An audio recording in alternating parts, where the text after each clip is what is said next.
Hey, this is Shannon with 10 Minutes of Astrology. Today we are going to be talking about the new moon happening on March 21st, 2023. So stay tuned and we're going to hop right in and discuss. So the first thing that I am going to point out for you is here we have the new moon in Aries at 0 degrees 49 minutes. So I've talked to you guys before in a past video about what the degrees mean, what these numbers mean.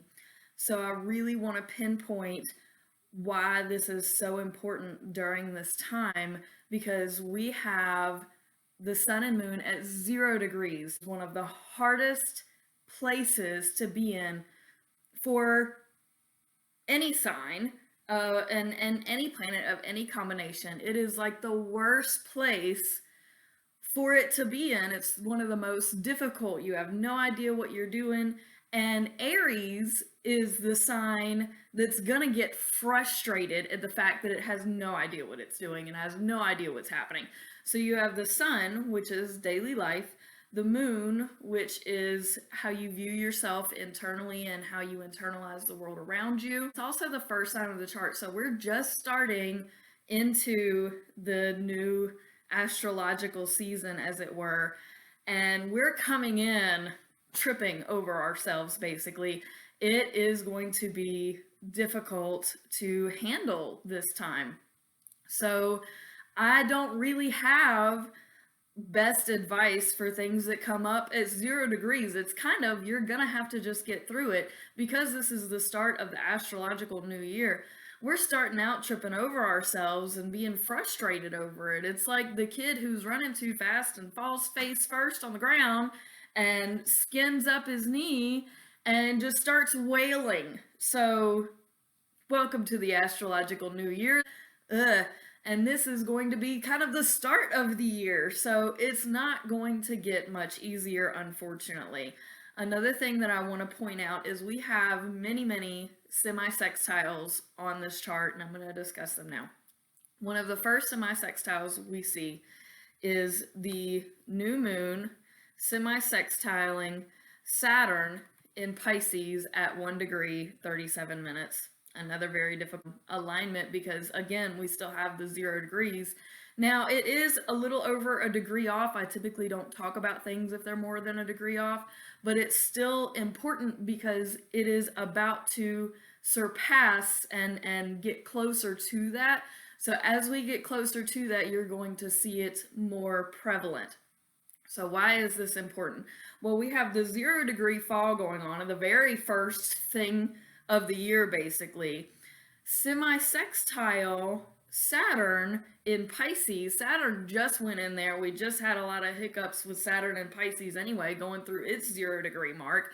So when Saturn is in 0 degrees, which will be just after the full moon and just before this new moon, and Saturn at 0 degrees of Pisces is tripping up spiritually. It is a difficult place to be, because you want to be right and you want to be right in your spirit, but there's just things aren't fully connecting.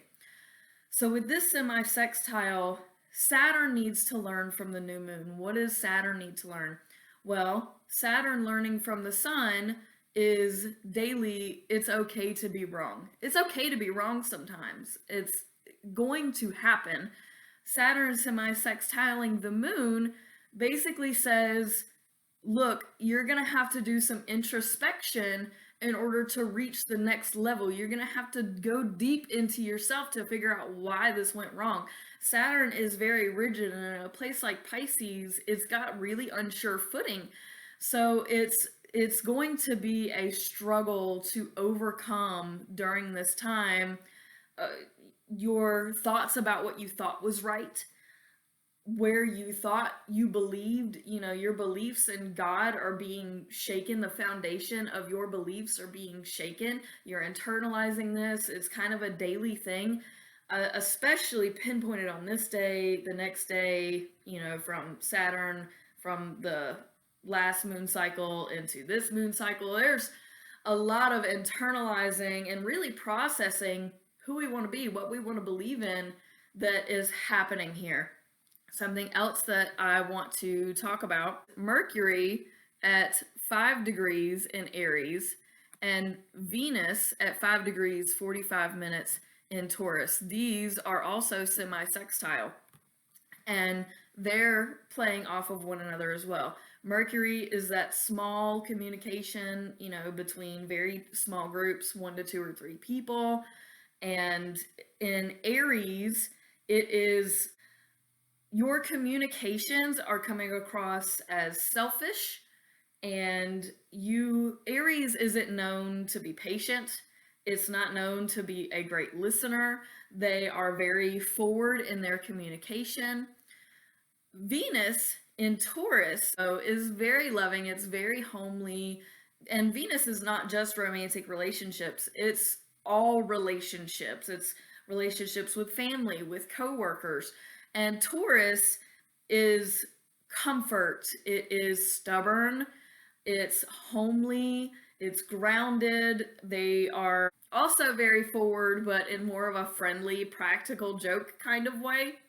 So the semi-sextile here, Mercury needs to learn from Venus, because Venus is telling Mercury basically, your relationships mean more than you.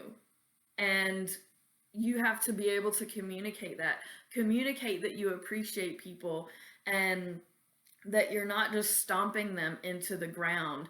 And Venus needs to teach Mercury that relationships are more important than what you have to say during this time. Uranus and Jupiter. So Jupiter is here at 1639. Uranus is here at 1618. And they are also, you guessed it, semi-sextile. We have another player here, though, all the way over here in Leo. It is not on this chart. I'm going to kind of draw it in. We have Sappho here at 16 degrees 42 minutes. Now this is going to be square, and Jupiter to Sappho is trine. What does all of this mean? Well, Uranus needs to teach Jupiter that don't blow things out of proportion, because Jupiter in Aries is going to make things big, out of proportion, and it's going to end up turning into, it's going to make it seem like you're being selfish and way out of bounds. And then Uranus in Taurus is these crazy things happening in the home. So Uranus needs to teach Jupiter, look, things are going to happen, but you cannot blow this out of proportion. Even though Jupiter is about expansion, it's going to want to go out of proportion, but you just can't. Things are going to happen. Things are going to get out of control, and you've got to be able to handle yourself. Jupiter needs to learn here from Uranus to tone it down a bit, to bring it down a notch, because it's really not some big, huge, giant thing. Even though it might actually be, you're going to have to tell yourself that it's not in order to get through this. Sappho square Uranus. Now, Sappho in a chart is about those female friendships, those female relationships. It is a very kind of happy sign, especially here in Leo, where Leo is kind of exorbitant and out of the box and does too much, exaggerated. So that being square to Uranus, that's basically saying that whatever craziness is happening and going on, don't call me about it. I want to be there for your girlfriends. They're going to want to be there for the fun. They're not going to want to be there for the tragedies and the crazy things that are happening. Not people you can rely on at this time. Your inner circle of people that really matter, you're mainly going to have to be reliant more on men during this crazy chaos. It might be something electrical or something that needs kind of a man work to really come about, because you're not going to be able to rely on your female friends. With Sappho trine Jupiter, you can gab with them, you can talk with them, you can have good conversation. Things might get out of context and kind of blow up, but it's not going to be the end of a relationship. You can still have fun. So my time is up. Thank you so much for watching. Remember, if you like stuff like this, to subscribe and follow, etc., etc. If you want a reading with me, you can contact me directly. I'm usually able to respond same day. Thanks so much for watching, and peace out, fam.